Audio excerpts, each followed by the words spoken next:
yang pertama, saya dengar kuliah di Masjid Tokku, ada seorang ulama mengatakan hadari ada dalam Islam dan pemimpin tidak semestinya orang alim.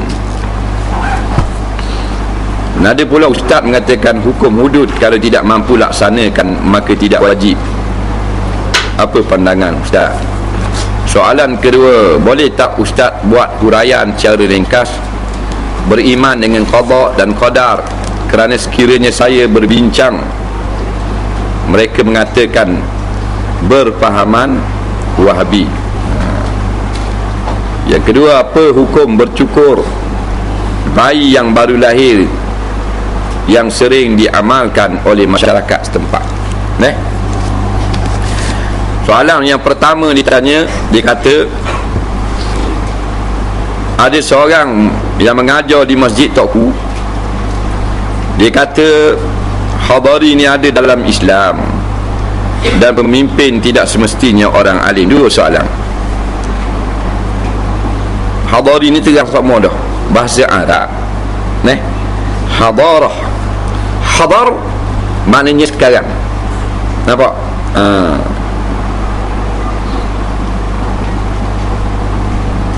Macam cikgu kata, berapa orang tak hadir hari ni? Berapa orang tak hadir hari ni? Hadir tu hadar tu hadara, bukan dal tu, ba. Ba ra. Nampak? Hadir maknanya siapa yang ada sekarang. Siapa yang tidak hadir, tidak ada sekarang. Mana sekarang? Lepas tu hadarah, hadariyun, maknanya zaman sekarang, iaitu dimaksudkan kepada kemajuan ataupun makna bandar ataupun makna tamadun. Memang ada lah. Memang ada perkataan itu. Ada perkataan, mana bahasa Arab adalah perkataan. Tapi Islam hadari itu tak ada lah. Islam sekarang, Islam mana? Kalau mana Islam sekarang, Islam ngaruk je lah. Dah semayang, soyok kain, berzina pagi petang. Tak gembut, tak suka kepada agama tu Islam sekarang. Kalau dimaksudkan kepada tamadun, tak tahu. Sebab takkan dah sekarang je Islam ni bertamadun. Dah kan tamadun Islam lama dah. Diasaskan oleh Nabi SAW, Bandar Madinah Al-Munawwarah. Itu tamadun yang pertama. Cemerlang terus cemerlang. Kita ni balik kepada jahiliah semula. Maka tak susah nak kata kita sekarang sedang ada di dalam ketamadunan Islam. Tak ada tamadun maju ni iaitu mengikut pencipta baru maju. Siapa yang cipta? Allah cipta kita. Allahul ladzi khalaqas samawati wal ard. Allah, wallahu khalaqakum wa ma ta'malun. Allah cipta kita. Kemudian Allah suruh kita berbuat, maka kita buat apa yang Tuhan suruh. Tu panggil maju. Itu kemajuan sebenarnya. Pembangunan lain.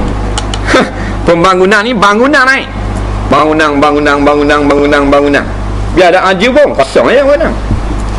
Kemajuan lain. Maju ni maknanya di depan, bukan ke belakang, ke depan. Maka depan kita bukan 2020, bukan 2057, iaitu Yaumul Qiyamah. Jauh lagi, maknanya vision ataupun apa benda ni yang panggil Melayu? Wawasan. Kita tak berhenti Melayu. Wawasan yang Nabi Muhammad SAW beritahu kepada kita. Al-kayyisu man dana nafsahu wa amila lima ba'dal maut. Itu wawasan Nabi. Orang cerdik, orang hebat, orang bijak, orang yang membaiki kekurangan diri. Sama diri, baiki kekurangan keluarga, baiki kekurangan masyarakat, baiki kekurangan negara dan sebagainya. Baiki semua. Kemudian mereka ini melakukan amalan-amalan yang jangkauannya sampai kepada hari akhirat. Tu orang maju. Mana dak ikut Islam tak maju. Allah kata hukum dalam Quran kena buat gini, kita dah ikut, tak maju. Tak kena. Kemudian dia kata pemimpin tidak semestinya orang alim. Tu tidak ada ulama yang mengatakan nak jadi menteri, nak jadi raja mesti ulama, tak ada. sama ada dia tu orang yang bukan ulama ataupun ulama, dia boleh menjadi pemimpin. Nah, tapi kalau dia tu bukan ulama, maka dia diwajibkan mengambil ulama sebagai penasihat. Kerana bila dia tidak faham tentang agama, nah, dia hanya faham tentang kepimpinan dunia, wajib dia mengambil ulama sebagai penasihat. Dia gitu.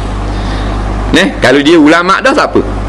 Tapi kalau pemimpin itu tidak ulama, mana tak pandai agama, dia kena pandai, dia ambil orang yang pandai agama untuk tegur dia dan untuk dia berbincang nak jalankan satu-satu wawasan dalam negeri yang diberitahu. Dia gitu lah. Tak syarat dia alim, tapi bila tidak alim, kena duduk dengan ulama. Kerana banyak dalam sejarah-sejarah pemimpin Islam yang bukan ulama, tapi mereka ini mendekati ulama. Contoh yang terdekat dengan kita, Negeri Terengganu, Sultan Zainal Abidin yang ketiga, dia bukan ulama. Dia mengambil almarhum Tunku Paluh menjadi penasihat dia. Berkat mengatur 15 tahun 4 kali dia berlaku perzinaan. 15 tahun 4 kali berzina. Kita 15 minit 4 pasangan kena berkah. Bambol lari telanjang bola, waktu lockdown lari yang ni kedor dia macam-macam peseng. Berzina tak mau bagi petang. Keberkatan tak ada. Kerana menjauhi ulama. Apa jua bukan saja negara, segala hal sebenarnya kita perlukan ulama. Kerana ulama, al-ulama masabihul ummah. Ulama ni dia pelita umat ni. Dia lampu penerang. Dia tak mesti dia menjawab jawatan menteri, tak mesti dia jadi wakil rakyat. Dia penasihat, nasihat dia kena dengar. Dia kata tak boleh buat benda ni haram, kena tutup. Baru betul. Memang sebaiknya ulama itu tidak menjadi pemimpin. Dan pemimpin sebaiknya bukan ulama, tetapi pemimpin yang sentiasa mengikut nasihat ulama. Macam ni. Kemudian ada ustaz mengatakan hukum hudud kalau tidak mampu dilaksanakan maka tidak wajib. Jawabnya tidak tepat. Hukum hudud kalau kita tak mampu nak laksanakan bukan tidak wajib, ia tetap wajib, cuma tertangguh. Maka kita diberi uzur oleh syar'i menangguhkan pelaksanaan. Itu lain. Sekarang ini menangguhkan pelaksanaan hudud ke menolak hudud? Tolak ke tangguh? Tolak. Jangan tolak. Kita tak mampu, tangguh dulu. Nak pergi haji tak mampu, tangguh dulu. Baru ni nazar kalau baik sakit, nak sembelih kambing, baik sakit, piti pula hilang, dia ketik di Messi. Tak. Bawa watak dah itu. Bilang dah bawa watak malalah tu nak tubik hospital esok tu bilang dah 600 riyal. Umpamanya. Bahan di Messi pun ada. Baik sakit tu balik, tak boleh nak beli kambing. Maka jadi tak wajib nazar tu ke jadi tertangguh. Tertangguh, faham baik. Jadi hudud kalau kita tidak ada pakar-pakar nak melaksanakan, berah masih lagi belum lengkap, kita tangguhkan pada masa yang akan ditetapkan semula, baru jamin. Ni tidak sesuai, tak patut, tak molek, begitu begini, begitu begini. Ni lain. Soalan terakhir, terangkan secara ringkaslah beriman dengan qada dan qadar. Rukun iman, percaya kepada Allah, beriman kepada Allah, beriman kepada kitab, beriman kepada malaikat, beriman kepada rasul, beriman kepada hari kiamat, beriman kepada qada dan qadar yang keenam. Maknanya kita beriman kepada qada dan qadar. Segala kejadian yang berlaku ini semuanya telah ditetapkan oleh Allah Subhanahu Wa Taala dengan kudrat dan iradatnya. Allah Taala mempunyai dua sifat yang kita dengar dalam pengajian-pengajian tauhid, sifat kudrat, sifat iradat. Kudrat ni Allah Ta'ala mampu melakukan apa saja. Iradah ni Allah Ta'ala telah merancang untuk melakukan sesuatu kepada alam ini. Jadi bila berlaku satu-satu perkara, kita beriman ini adalah ketentuan daripada Allah. Kullu min indillah. Katakanlah pada hatimu, semua yang berlaku sebenarnya daripada perancangan Allah Subhanahu Wa Ta'ala. Kata lagu tu. Mana beriman dengan qada dan qadar ini, kita jadi baik. Bila Allah datangkan penyakit, kita ikhtiar untuk berobat, tiba-tiba belum lagi sembuh, kita balik kepada qada dan qadar, kita sabar. Kalau tak ada qada dan qadar, kita marah. baloh dan sebagainya, dengan sebab tak baik lagi penyakit, meniaga guana tak untung lagi, tak guana pakak tak naik lagi, guana tak pakai kereta lain, pakai kereta buruk sama, tak guana kedah kuah tak laku, gini tak ada balik pada qada dan qadar. Bila kita buat satu-satu perkara mengikut caranya yang telah digariskan sebagai jalan yang sesuai, mengikut adat-adat, mengikut panduan-panduan, berjaya alhamdulillah. Tak berjaya, Allah masih belum menghendaki. Jak daripada azali lagi anak aku mati hari ni, walaupun aku kasih, tapi Allah Ta'ala menghendaki mati juga, kerana masya-Allah kana, apa yang Tuhan kehendak pasti berlaku. Itulah qada dan qadar. Innallaha qaddara maqadira kulli syai' qabla an yakhluqas samawati wal ard bi 50,000 sana atau kama qala. Sesungguhnya Allah Ta'ala mencipta, merancang, mentakdirkan kejadian-kejadian kita ni sebelum Tuhan cipta kita ni 50,000 tahun. Tuhan pelang dah jadi begini. Sebab itulah kita tak tahu dalam qada dan qadar esok lagu mana keadaan. Kalau kita pergi berubat baik ke tak, kita tak tahu. Pergilah, itu sunnah. Pergi kita tak tahu. Tak baik, balik pada qada dan qadar. Kalau baik, alhamdulillah. Begitu juga kalau benda yang kita buat tu tak balik, berlaku kepada kita musibah, maka jangan salah dalam qada dan qadar, salahkan diri kita. Tapi kalau benda tu yang baik, maka kita balikkan kepada kehendak Allah SWT, barulah kita tidak ada perasaan hujub, iaitu lupa daripada pemberian Allah dan juga putus asa daripada pertolongan Allah. Soalan yang terakhir, apa hukum bercukur bayi yang baru lahir sering diamalkan oleh masyarakat setempat? Cukur kepala bayi, hukumnya sunnah Nabi SAW. Ini adalah satu tuntutan sunat muakkad. Cukur kepala bayi ni, ini sunnah dan sunat. Siapa-siapa yang dapat bayi, Allah kurniakan anak, maka sunat dicukur kepala budak tu, iaitu pada hari yang ke-7 afdal. Hari ke-7, itulah yang afdal, cukur pada hari ke-7.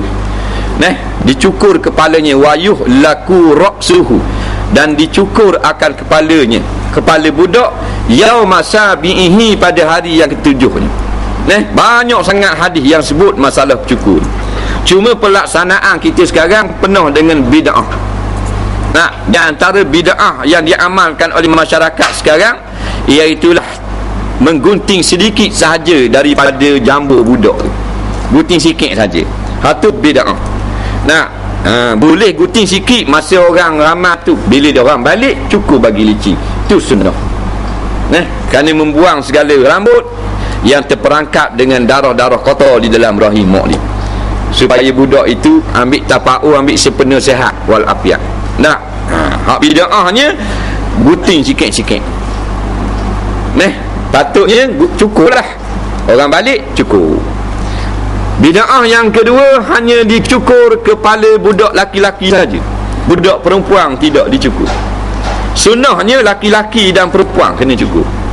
Seperti dicukur kepala Zainab radhiyallahu anha. Zainab ke perempuan? Itu bid'ah. Kita tak cukur.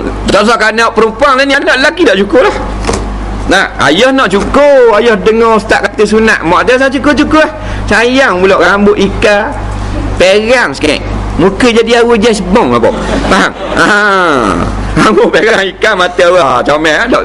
Bukan suruh kerak kepala, suruh cukur rambut. Bila cukur rambut, kalau perang kita cukur tubik perang ke tubik biru lagi? Perang jugalah. Dia gitu, faham? Lepas tu boleh qada, kalau kita tak dang hari tu sibuk-sibuk ataupun lara apa semua, anak kita besar, 3 bulan tak ada masalah.